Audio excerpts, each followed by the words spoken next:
Okay, so we're coming up to the part that might make you cry. It used to make me cry. Still does a little bit. This will be the most difficult part of the whole thing. I mean, it's all been pretty straightforward up until now. But don't let that put you off, because it can be done. I don't know the correct way to do this. I don't know if there's a special technique I'm missing, but I'm just going to show you the way that has worked so far for me. And that is cutting a couple of really narrow strips of interfacing. Light to medium weight seems to work. Then you're going to fuse it to where the zipper is going to go on the wrong side. So I folded the neckband over there so you can see where it's going to go. And you're going to want to mark the top of where the zipper is going to go. And that is with the neckband in half. So you can just mark that with pins or chalk or whatever your preferred method is. And then what we're going to do is we're going to fuse this interfacing on the wrong side of the fabric along that edge where the zip is going to go, and all that's going to do is just help this fabric not stretch out so much when you're trying to insert the zip. So as you're trying to put the zip on, what you'll find is that fabric wants to pucker and stretch as you're sewing, and then you get a wavy zip, which you don't want. You might still have a bit of a wave, but once it's on you won't see it as much. But the interfacing definitely helps stop that.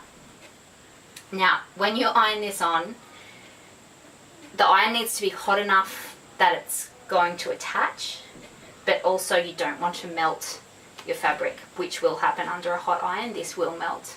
It's nylon. So the best way I found to do that is just to iron it under something else. So a tea towel, a bit of scrap fabric, whatever. Just give it a little test run on a scrap of the spandex before you go and fuse your interfacing, so that you're not going to melt a hole in your fabric, because that would be tragic. So I'm going to go and iron that on now, and then we'll insert our zip. I'm going to show you what I've done here. I'm starting to pin in my zip. I'm not a big fan of pins. I don't use them a lot, but I use a lot of pins for this process, because the less we can get this fabric to move on top of the zip, the better. I even sew over my pins at this point. You don't have to, but I just find it so much easier. So what I've done is, you can see that the interfacing has been ironed on. I fold this strip over, and that lays on top of our zip. And then I'm going to pin all the way down one side, sew that side, and then do the other. I don't pin both at the same time, because I find it still moves a tiny bit, and I just find it so much easier to line them up after I've sewn one side.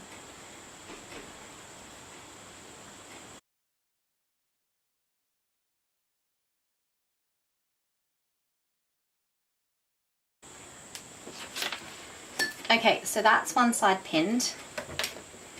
You'll notice there's a length at the end running off the zipper. That's our hem. So the length of the zipper will depend on your height. You can just adjust accordingly.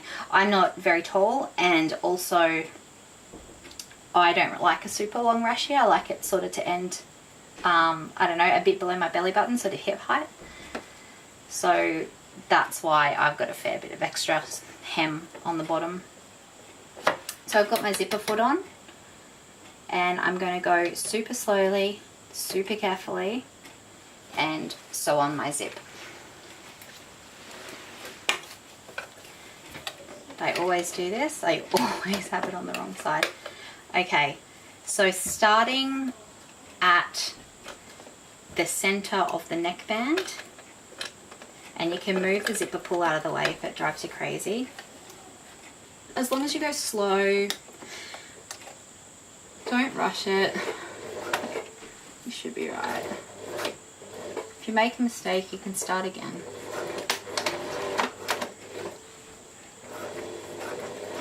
I'm also going really slow because I'm sewing over my pins and I don't want to cop one in the eye.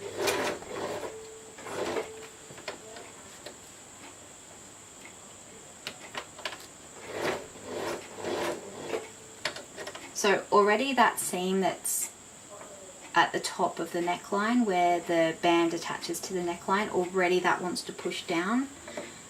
So I'm trying to ease it in a little bit.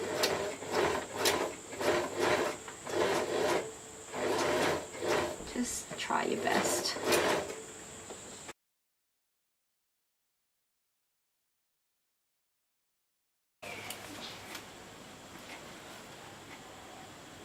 Okay, so you can see my pins are still in, which I'll start pulling all those out.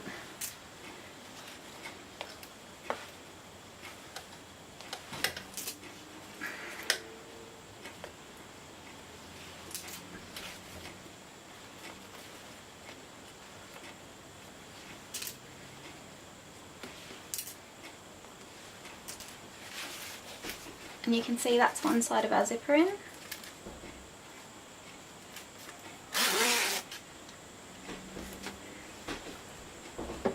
That's it there.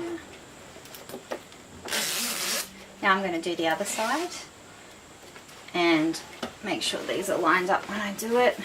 So it will take a while, but it's worth it.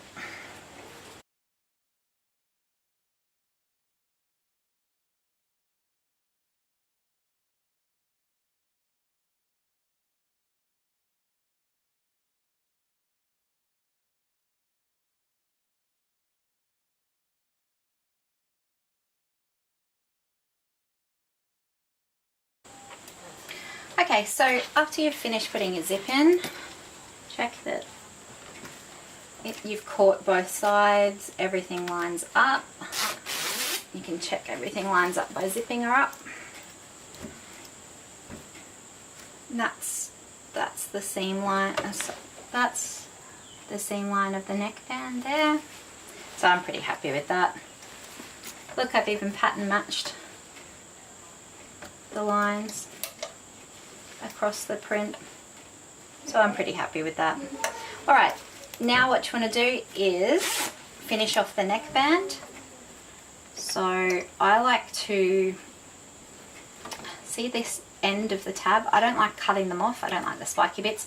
I like to fold it under, and then your neckband is going to go over that so that it's all encased inside. Pin that in.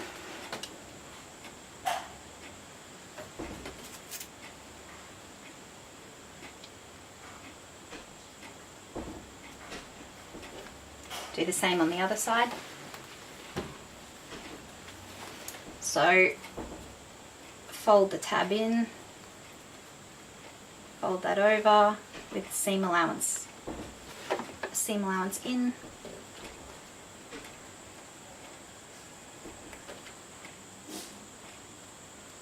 Make sure everything's even.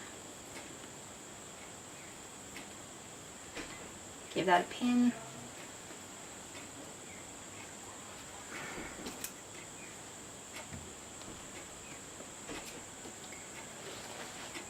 Then,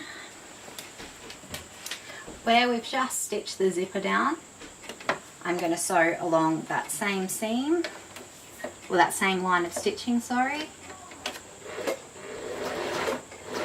It does get a bit bulky, so it might need some help.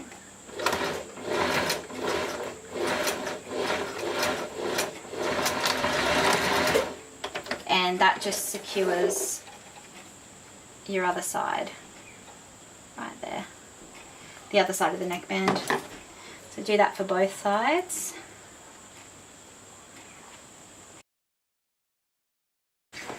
Now what I'm going to do is attach the rest of this neckband onto the top of the neck there, secure it down.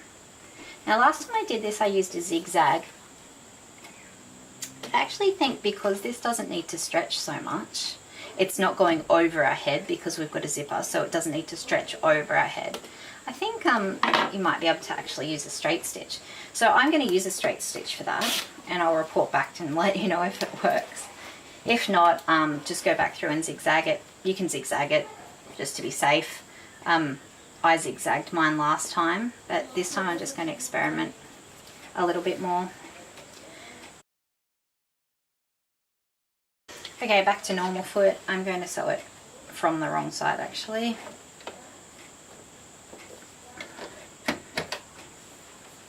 Because this print camouflages the stitching pretty well. So I'm not going to worry too much about how it looks from the right side.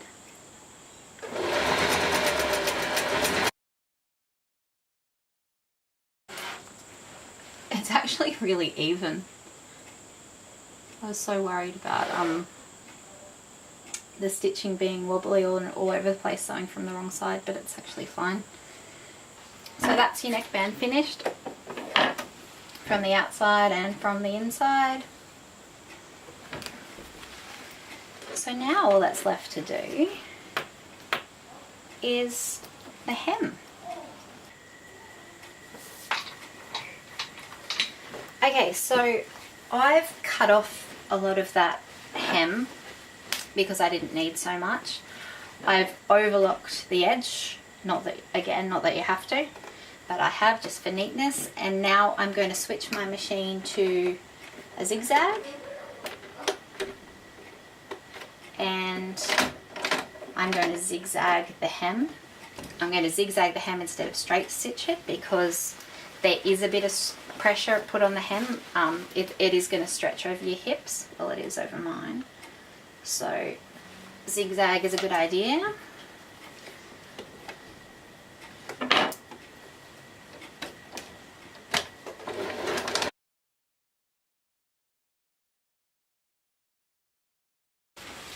Now I just eyeballed that instead of pinning it, which I know is pretty naughty, but I've found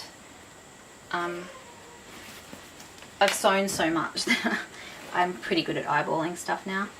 So you can see there's our little hem, goes all the way around. It's got a good stretch in it without popping because of that zigzag. And now you have a Rashie. Well done.